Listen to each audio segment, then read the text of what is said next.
ไม่สมัยน้องเซงค่ะเมื่อในก็มีรถดีโวค่ะพี่น้องนะในอู่ในเสียงในมีรถดีโวหลายๆค่ะนะเมื่อในพี่น้องเขาอันนี้เป็นปลิกมันค่ะพี่น้องนะเจ้าของมันบอกว่าเสียงมันมอชิดๆด้วยกาเขาตึกใจกว่านั่นค่ะเนาะพี่น้องเนาะอยู่จำลอยข่มจางที่ก็เลยเหยียบมาให้นะเนี่ยเด้อค่ะรู้บนยาตลับบนยาจานหมดเนาะค่ะพี่น้องนะเด้อค่ะอร่อยเป็นห้อยจริงๆนะพอเป็นจังไหนได้เพราะว่าอยู่จำลอยเนี่ย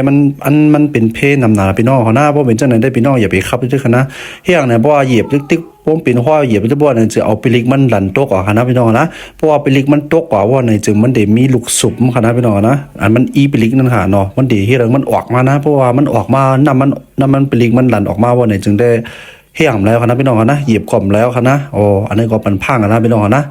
เพราะว่ารถทำโมชิชินนี่เขาเช็คก่อนค่ะนะมันจะว่าขับกว่าให้ถึงค่ะนะพี่น้องนะ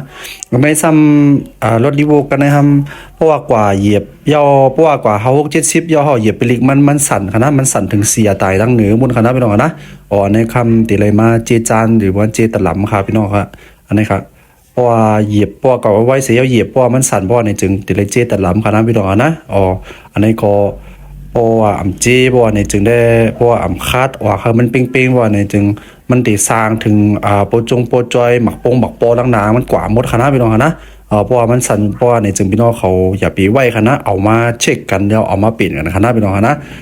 อันนี้มันจะว่าไว้วางให้เขาใจกว่าติ๊กๆอะไรค่ะนะพี่น้องนะเนี่ยเป็นตั้งหูตั้งหันมาผักเป็นพี่น้องเขานะสำหรับพี่น้องเขาลดพี่น้องเขายามเปลี่ยนไหนเพราะว่ามันมอมเสียงก็เย้าเนาะเย้าก็เพราะเขาเหยียบปีมันสั่นอีดก็เย้าค่ะนะอ่อนกันเช็คกันค่ะนะพี่น้องค่ะนะอย่าไปว่าทางอินต้องไปเช็คทางอินต้องไปเช็คอย่าไปไว้หนึ่งครับพี่น้องนะอันนั้นก็มาผักมันพี่น้องเอาค่ะสำหรับพี่น้องเขาหู้นั่นก็คอมเมนต์ไว้เลยค่ะหมายสงค่า